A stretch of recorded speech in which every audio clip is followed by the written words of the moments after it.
this panel is going to be a fireside chat led by Tyler McClure. Tyler McClure is my little brother. We have grown up together in our home church, St. Paul Baptist Church. He now humbly serves as the youth pastor of St. Paul Baptist Church. Let's give it up for him. Come on, y'all give it up for Tyler McClure, youth pastor, St. Paul Baptist Church. All right, and like all these young people are here, they will introduce themselves, all right? And again, we're talking about bridging the divide, the culture, all right? So Tyler's gonna lead us. Let's introduce yourselves. Let's start with there, and then y'all do your thing. Is we on? How y'all doing? I need some more energy. I got these youngins up here. How y'all doing this morning? Good, that's still terrible. Good morning. Good afternoon. All right, let's get it. My name is Tyler McClure, Mr. T to kids, Pastor T at St. Paul, but I'm the CEO and founder of Gifted Misfits. Gifted Misfits. There we go. Guided is still great because I am a mentor, but I am the CEO of Gifted Misfits, which is a mentoring nonprofit. But it's not really about me. It's about these young people who are willing to give their time this morning to share their hearts and minds about politics, racial tensions, and their spiritual lives. And so let's give them a round of applause before they introduce themselves. Wow. That's the energy this morning? Thank you. Okay, it's hard to talk to people who ain't talking back to you, so make sure y'all showing them some love. But we're going to go ahead and get started. So I want you guys to say your name, your high school, and your favorite ice cream. Give it to everybody, all right? We're going to start with the ladies first and work our way down. My name is Jocelyn. Is it H? High school. Oh, I go to Rosemont High School. My favorite ice cream is probably Jamocha. Jamocha. Is that like coffee? Coffee? Okay, type. My name's Niari. I go to Sheldon, and my favorite ice cream, probably vanilla. Okay, good morning, Niari. Good morning. My name is Isaac. I go to Fortune Early College High School, and my favorite ice cream is cookies and cream. Hey, that's my favorite. Give me some. We got Fortune in the building. Is Fortune here at all? Okay, yeah, I knew some. Okay, for sure. That's what's up. So we got Jocelyn, Niari, and Isaac, and we're going to just go ahead and get right into it. We don't waste no time. So, good morning, guys. How you guys doing? Y'all good? Hashtag how you feeling? Hashtag what? Give me something. Go ahead. Pull it closer.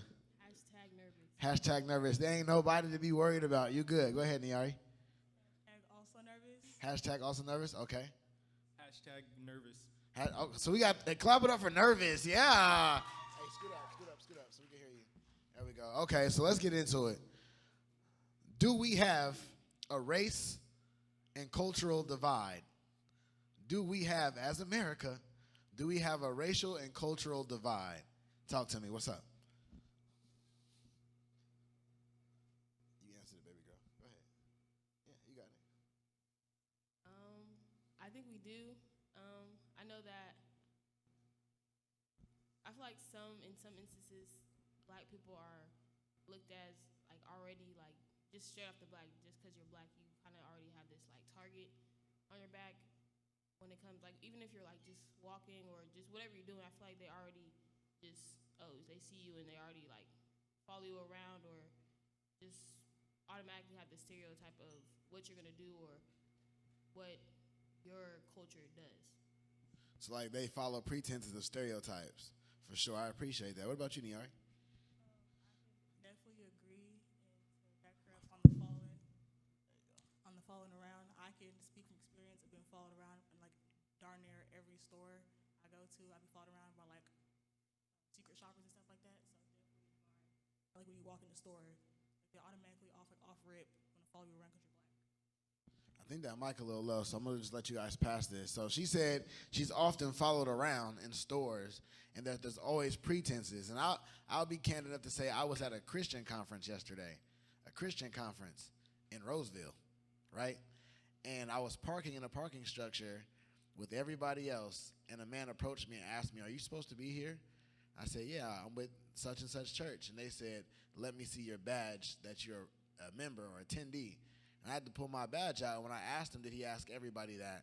He said no, and just laughed at me and walked off. So racial tensions are still very present, even within the church culture. What about you, Isaac? Yeah, I definitely feel like there is a racial divide because I feel like black people are racially profiled a different way than most all the other races, in my opinion.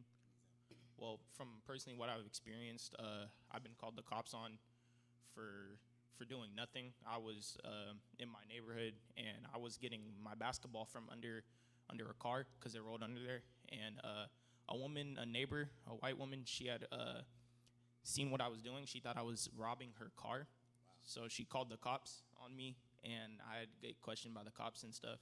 But thankfully, the person I was hooping with, his dad was a cop, so like it all got cleared out. So what he's telling me is that just by happenstance, his friend's dad happened to be a cop, and that's probably the only reason why that situation didn't go left. Has anybody in here ever experienced the adverse effects of stereotypes or racism? Wow, that's unfortunate. And the chances are, if you haven't yet, the chances of you experiencing that are highly likely. So, how did that make you guys feel? Like, how did that make you feel, Isaac?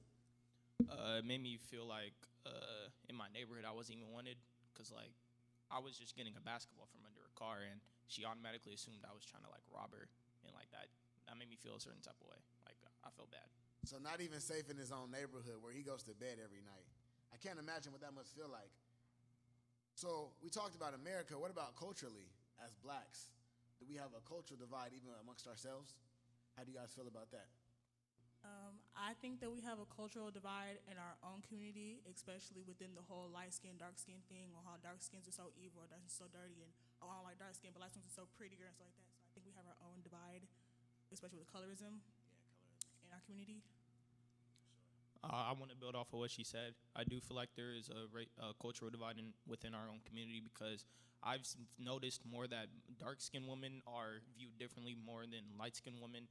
And like what she said, there's light skins are viewed as more pretty, perfect, while dark skins are viewed as like evil, trash, and like other stuff. So I do definitely agree with what she just said.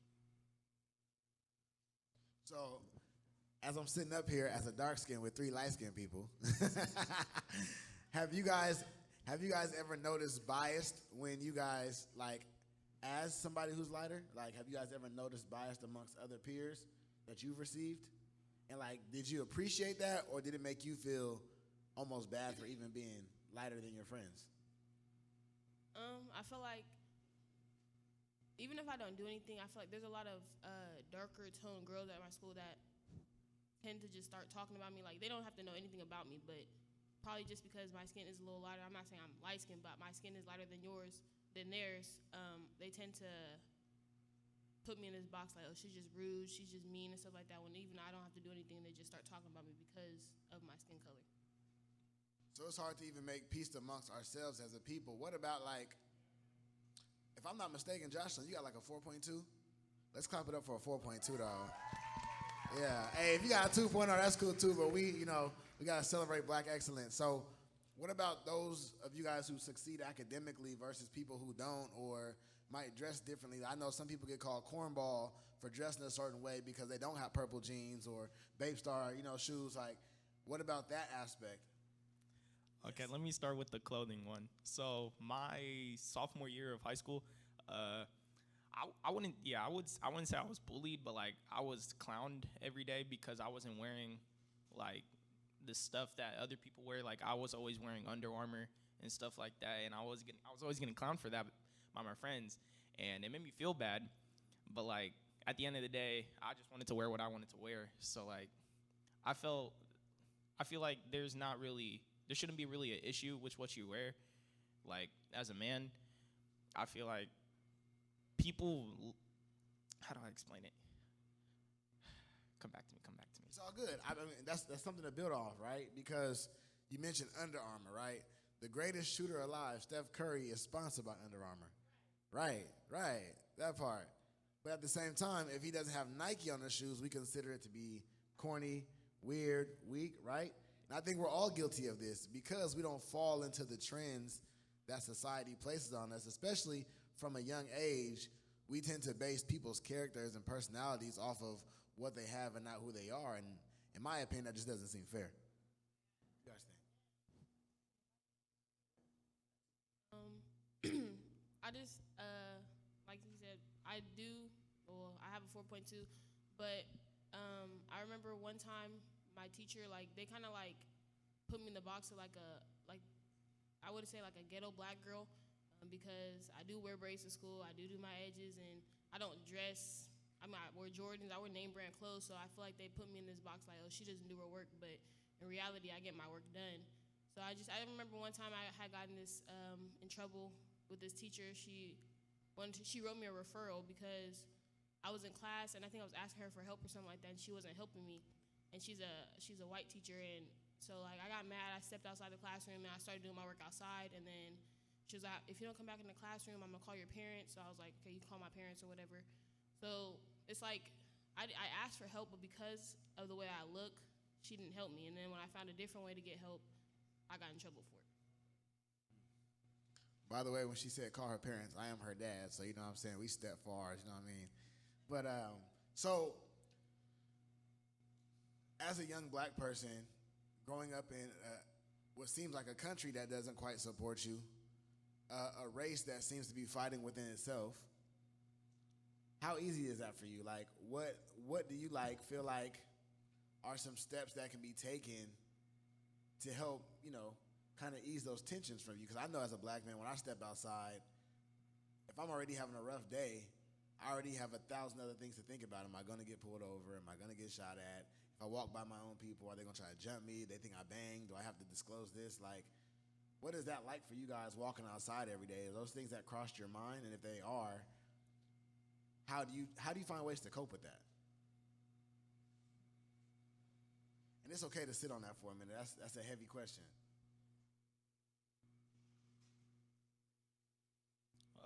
I'll answer this. Well, for me, my mom always, like, almost every morning tells me, like, she tells me about the situations that happen with other young black males. I forget his name. Yeah, Trayvon Martin. With his situation, she compares it with a lot of the stuff that she sees today. Like, there was a young black male in Milwaukee that just got killed for the color of his skin.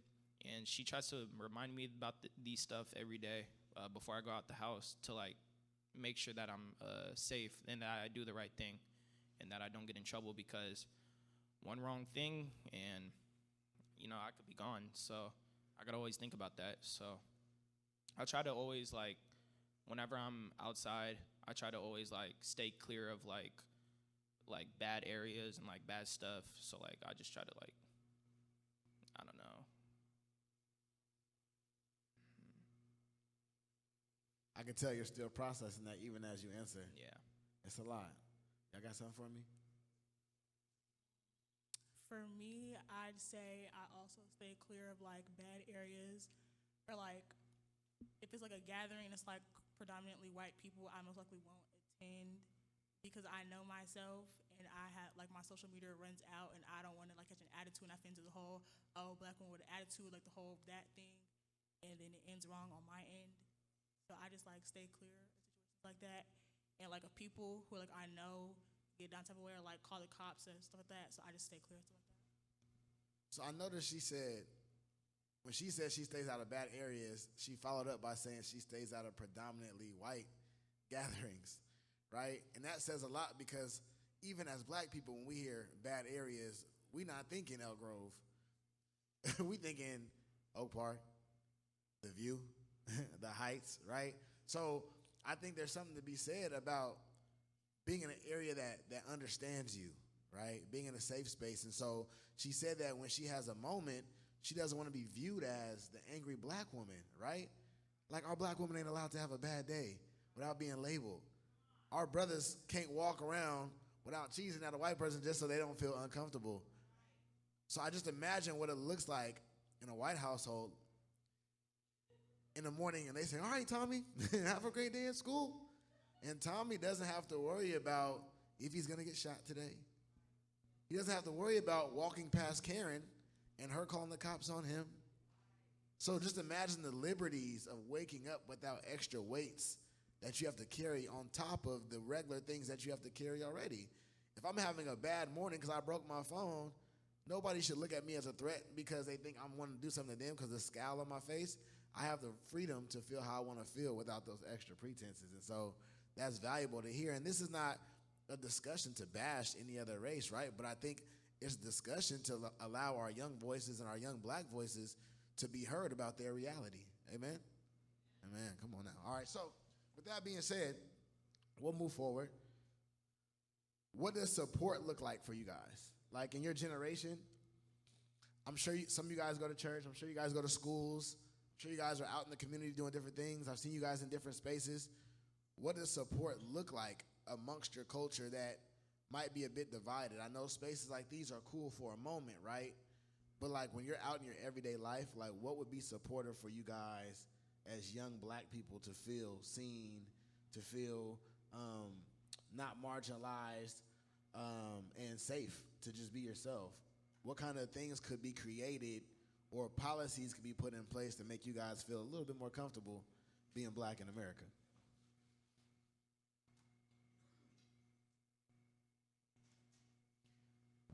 And for example, like you said, the word safe.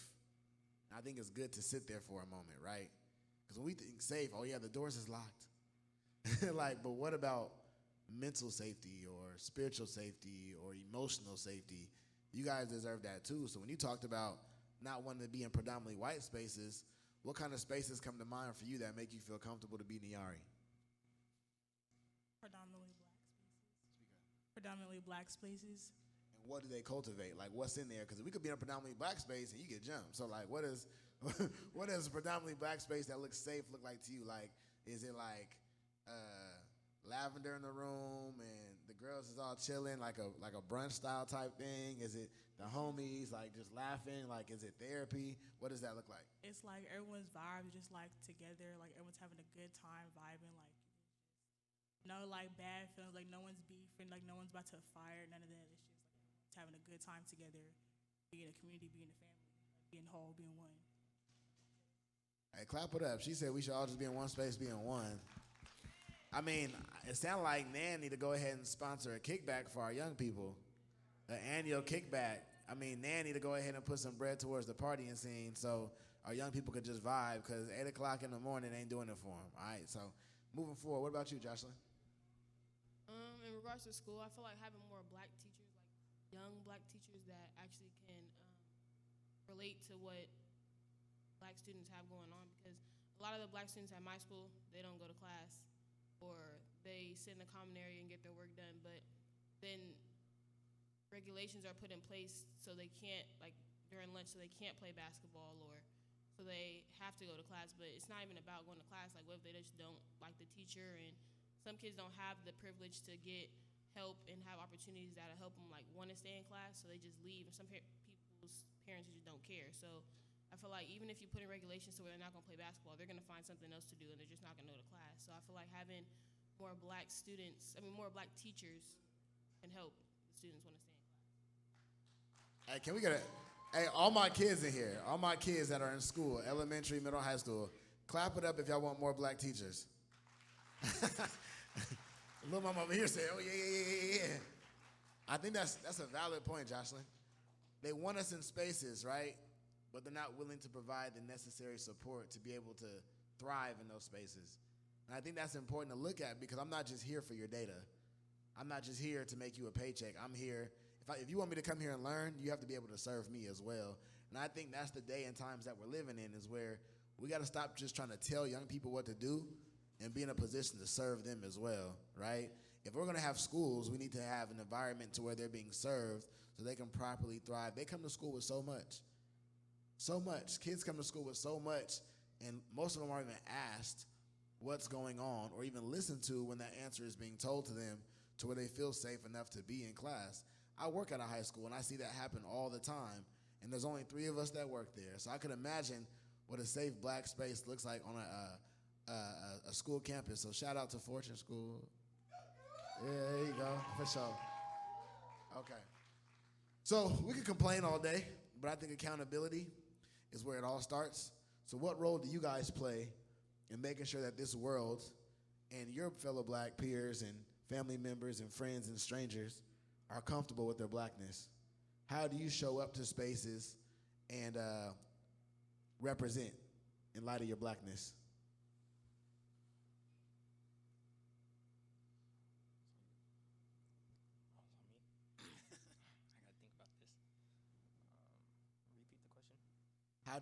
he said repeat the question, how do you carry your role, right? As a young black man, how do you show up? Pretty much, just how do you show up as a young black man in spaces when you're at school, when you're outside, when you see strangers, when you're at your religious fellowships, things of that nature in your community? How do you play your role? Well, for me, I'm a pretty antisocial person around people I don't really know. So I'm usually like not really talking, usually just quiet. I wouldn't say I'm an outgoing type of person. I'm only really outgoing like if I'm like, of course, when you're friends and like in family. But like with me, I'm really just trying to go there and just, no offense, try to go on with my day, cause I don't know, cause I just don't really like going to like places that sometimes I don't feel like I'm wanted. So I feel like I'd really just want to go to places that I feel like I would want to be like wanted. And so I feel like as my role in like where I'm at, I feel like my role is to just get my education and start my life. So that's really it. So what does starting your life entail to where it benefits your people, or is that not a part of the process? Benefiting, yeah, it's going to be a part of the process, of course. Well, what that is, like what I want to do. Well, when I grow up, I want to become a social worker. So I want to be able to like, I want to be able to help like kids in need, kids that don't have homes, or kids growing up in like a bad space, kids growing up in with places that they don't want to be in. So I feel like my role is like give back to the people that helped me growing up. So I want to give back. I feel like that's my role. That's dope. Clap it up for Isaac. Yeah, that's fire. Niari? Handle the mic. I say my role, I think, is energy, because like every day I show up to school with the most energy, mainly because first period is peer counseling with Ms. Cobb. But like I just show up with the most energy. Like even if I'm sad or like going through something, I still show up because I know most people. Like I've been told that like come to school, like they come to school because of me, because like my energy, like they'll be like, oh, I'm so happy to see you, stuff like that, because like I just brighten up their day. Not to toot my own horn like that, but Toot your horn. yeah, and that just makes me proud, because like even if I'm going through something, it makes me proud that like I'm helping someone else get through something because I'm making them happy even though I'm sad. So I say that my role is energy and like trying to help others, like bring others up and not bring them down.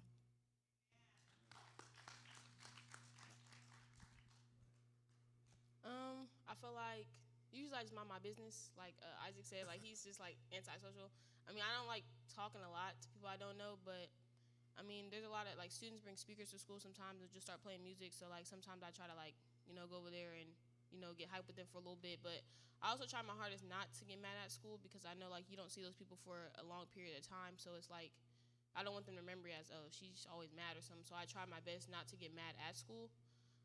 So I feel like that plays a role too. I always try to be an open ear for people, because I know that some people just don't like talking about what they got going on. So like I try to be an open ear, because I do want to be a therapist when I get older. So yeah.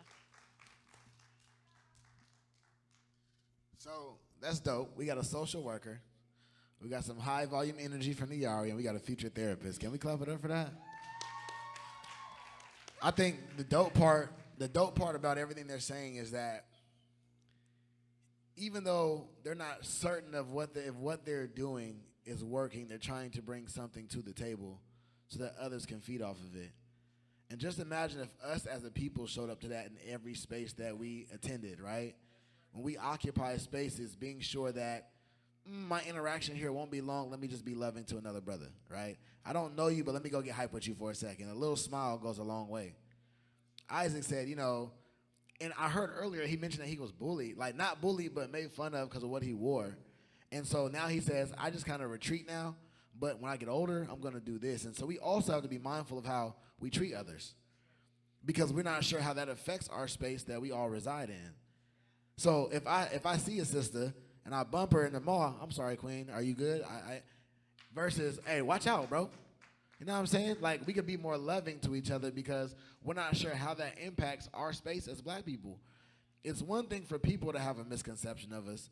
It's another thing for us to leave a bad impression of ourselves.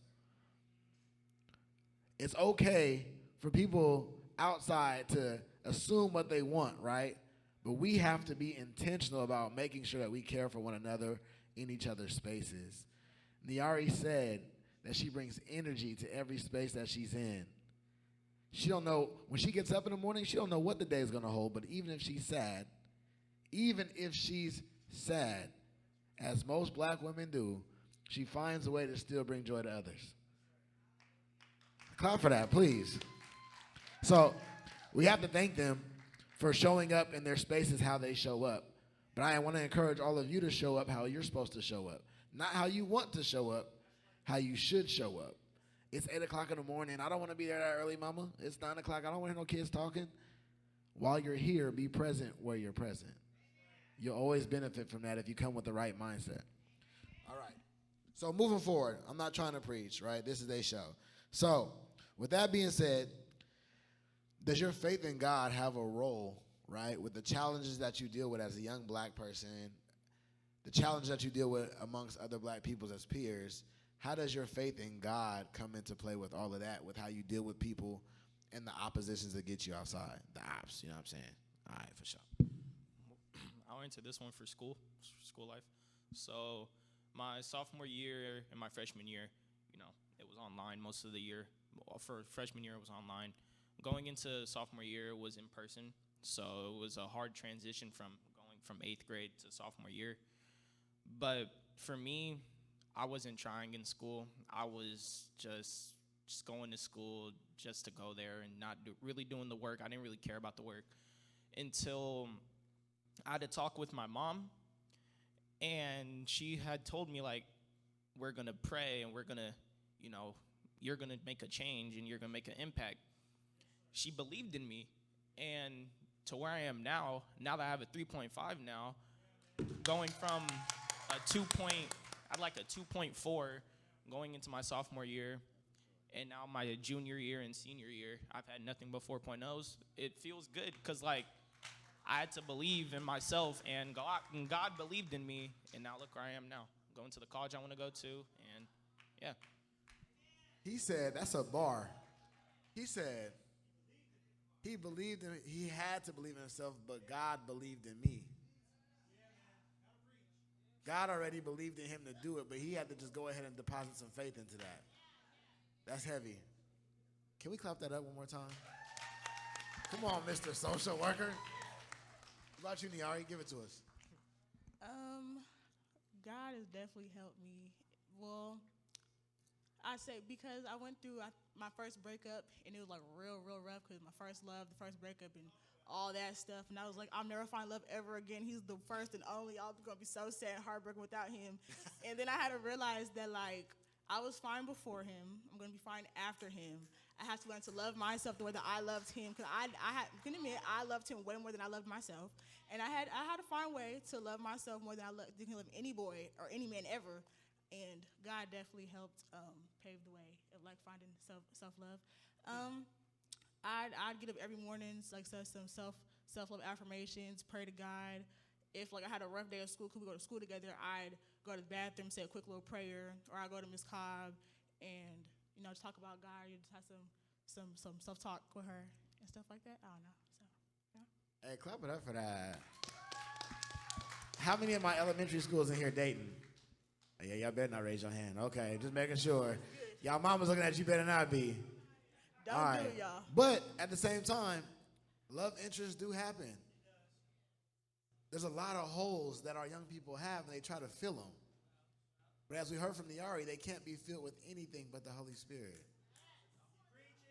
That's a bar. And she realizes that at a young age, that man cannot fill, not just man or woman or people cannot fill the voids that we are yearning for deeply. And so she takes a minute to go pour back into herself from her Heavenly Father. And then she has a mentor on campus that can will her back in. Come on, mentorship. And then she's good to go again. We have to refuel our faith daily. Let me explain that differently for the young people. You can't get through a week on a 50% battery on your phone. Y'all know how much I be on your phone. I be on mine all the time. So imagine charging your phone Sunday and you can't charge it again until Saturday. Y'all gonna be sick. Y'all gonna be sick. So you have to recharge daily and sometimes momentarily, and that's what Niari does with her faith. That's a beautiful thing. That's beautiful. Jocelyn, what about you? Let me think. My 7th grade year, like throughout my middle school year, I don't think I had like an actual relationship with God. I mean, I would go to church and stuff like that, but like I didn't put the work in to actually have a relationship with God. And so like when I started, well, not when I started, but I started getting bullied. So like I would find other ways. I wouldn't go straight to God to fill the void. I would find other things to, not no crazy things, but like I would just like, I don't know. I just find different ways to like just be like, okay, like, you know, make myself feel better or whatever. But as I like got into my high school years, high school was definitely different because COVID happened my 7th grade year, and then I went to high school, and I feel like I didn't get bullied as much, but then I like understood. Like I feel like as I got older, God allowed me to understand things that like normal people wouldn't understand, like about people's situation, about like why people would talk about people, and like, you know, like some people just talk about people because they have nothing else to do, but like he would allow me to see into like what the person goes through and allow that to like kind of counteract like why I felt the way I felt about like when they would talk about me and stuff like that. So I think him allowing me to have like wisdom and understanding of why people do the stuff they do definitely helped me like see people from a different perspective, and definitely helped me get through getting bullied and stuff. So like I feel like he allowed me to, yeah, that was it. Nah, that's a bar. She invested her time into God, and in return, he blessed her with wisdom and compassion. So, like, I think I might miss that. Raise your hand as a young person, all my young people in here, or if you consider yourself young. It's a lot of y'all who do that in here. Raise your hand if you feel like your parents make you go to church. Raise your hand if you ever thought that. Oh, the hands start to go up for sure. It takes a desire to be with God for you to really see the fruits of those seeds that are planted. So I felt that way. I used to, going to church was just a pattern. Like I go every Sunday, go every Wednesday, but I wasn't learning nothing. It wasn't until I was 15 and started seeing who God was for myself to where things start making sense, just like Jocelyn said. That compassion that she had for others who mistreated her, mishandled her, as young black people, when you start looking at people in situations, whether it be our own people or the people outside who don't quite understand us, it's still possible for you to have compassion for them because they're missing out on an experience. That's only a work that God can do inside of you. Because I know for me, if you mishandling me, you got some smoke coming your way. But the humility that it takes to surrender those feelings, that anger, that pain to God, and allow him to transform that into service is something completely different. So that's a beautiful thing. Can we give it up for Jocelyn one time? Okay, so going back to the beginning of our conversation with the racial divide and cultural divide, is healing possible? Is there a way that we could bounce back from all of this? The George Floyd situations, the Trayvon Martins, the Tamir Rices, the Trump presidencies even, excuse me, right? Is there a way that looking at my brother as an enemy and the gangbanging and the ops, is there a way that we can heal?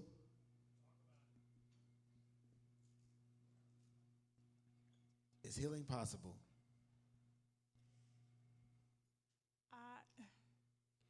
I'm gonna say that there is a way, but I do not think that our community will ever see the day to really fulfill like true harmony and peace and all that.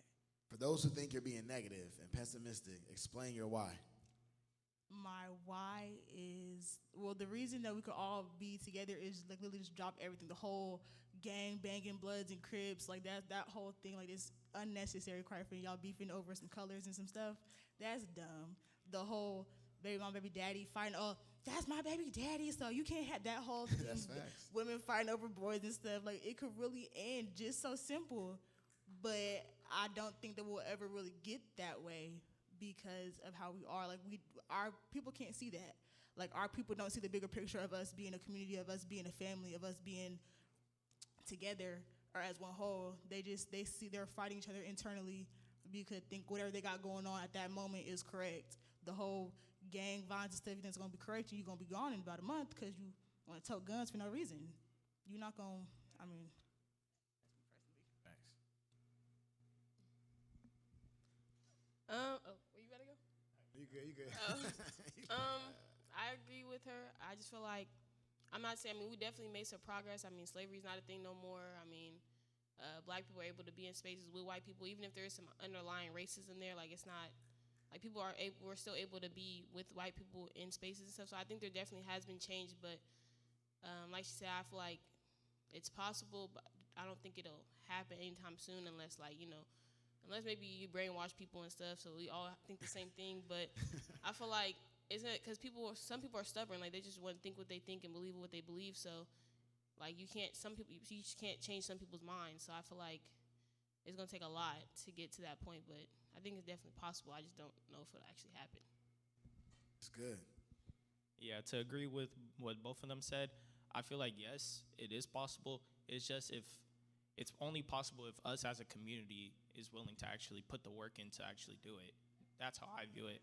Cause like if no one wants to, make the change, it's not gonna ever be possible. Because like what she said, we have the whole gang wars and stuff over colors, but that's not gonna stop unless unless us in the community as a whole want it to actually stop. Like people need to actually take the initiative and actually do something to stop it. That's how I view it. That's fire. Clap it up for them. Jocelyn said something I think that we can go really deep on for a second. She said, I think it's possible, but you have to brainwash everybody to think a certain way. And I want to be careful as I say this and delicate, because I don't mean brainwash in a sense of falsifying truth, but I think that if we converted all minds to thinking the way that Christ would have us to think, then that comes with compassion, that comes with love, that comes with patience, kindness, gentleness, advocacy, service, love, right? There's no racism in Christ. There's no classism, no first class, middle class. There's no socialism in Christ. And so that's the brainwashing that it's our job to do as light, right? For those of us in the room who are saved or believe in Jesus Christ as Lord and Savior, we're commanded to go be light in a dark world. But if your bad day is more important than being light to the next person, then I don't see that happening either. We're called in the Great Commission to go out and make disciples. But if we're just occupying spaces to have fun or to go get what we need and come back empty-handed, we should expect this cycle of killing and hate, self-hate amongst ourselves, and racism to continue. I've seen racist lives changed. I've seen gangbanger lives changed. I've seen prisoners become free spiritually. But if we don't have the mindset to go out and be the light that God calls us to be because we feel something, I must say I have to agree with all of them that we're doomed and destined for failure. That being said, that could take a dark turn, but I'll let y'all sit with that. That's heavy. We're commanded to go out and be light to people. And sometimes we think that our feelings are bigger than our faith, and we carry it as such. And then we wonder why people are impacted in such a way. So, last thing, for your peers, actually, for the people who put on events like this, right, and you see the audience right now, what is one ask that you have from the people who have power and position to create spaces for you guys? What is the one ask that you have of them as a young black person? For my peers, Not your peers. The people with power, quote unquote money, position to create spaces for you guys. What is your one ask to them? So as a kid, I might say, we need some slides in here. I need a jungle gym and a video game system. So for somebody who wants to feel safe as a black person, a young black person, What are you asking for the powers that be to cultivate for you guys? Well, I mean, I think the one thing I've always wanted during my high school life is to like be taught Black history. I feel like that's probably the one thing. I've never really been taught that until I took a CRC class on it, on ethnic studies, and it like really opened my eyes on like Black history. Huh? Oh, never mind. But it really opened my eyes. So I feel like if I feel like that's one of the things that I would want from like the higher ups to like put in schools. More spaces in schools and outside to teach our kids their history, for sure. And if we know those spaces, we should share those spaces. Go ahead. That was actually going to be my answer because I'm pretty sure I'm about to be a junior now, and throughout high school, elementary school, all that, I've learned the same exact people from Black History Month, Rosa Parks, Martin Luther King, like the same two people. We don't learn nothing else about it, like nobody else. We don't learn no new events, they keep bringing up the same exact events over and over again, nothing new. Like, bruh. We learn the same things over and over again, and I'm pretty sure that y'all learn the same people too, pretty much. So, like, I want to learn more people or like more Black things, because probably a lot of things that I don't know and probably will never know. So I take initiative my own self to learn it, and that kind of sucks. That I have to take my own time to learn. I mean, not only suck, but like I feel like we should learn our own people, like in our own schools, how other races do. Like they probably know a lot more about their culture from school than we do. So that's my take. I would say I agree with them, but I would say like more events like that, kids will actually want to go to. Like some people just be hosting stuff like just to be hosting stuff, but like I feel like Wait, say that again, please. they just be hosting stuff just to Just host be stuff. I hosting feel stuff. like I mean like I know basketball brings people together, so like and like with music that kids actually listen to, and I just feel like events that cater to what you're trying to cater to. So Black youth, like stuff that you actually know they will want to go to. Which means we have to listen to our Black youth. Let's clap it up. All right, so we're going to get out of here. Leave something for your peers. One thing to leave with your peers. Take school serious. That's really it. Just take school serious. There's money in that. Never give up. But like if you think like my life is ending, or like I can't take it no more, I guarantee you that if you just wait a little more longer, God's timing is right, so you will have some great things in place. Trust in God's timing. You can get through it. Come on now. I just say be yourself and be confident in yourself. Like I know it's hard because some people got the newest shoes or the newest clothes and stuff. It's hard, but I feel like just be confident in yourself. Remember who God says you are, and remind yourself that you that guy. You that guy. And my word to you guys, before we get out of here, you see, like they're asking for more spaces to learn. So because our youth, might be absent of some information, they're not absent of desire. They have a huge desire to know more. I mean, even for the kids sitting here, they could have got up and went to the bathroom 20 times. They've been locked in. So my thing to you guys is don't be a part of the problem, be a part of the solution. Peace. We out. One love.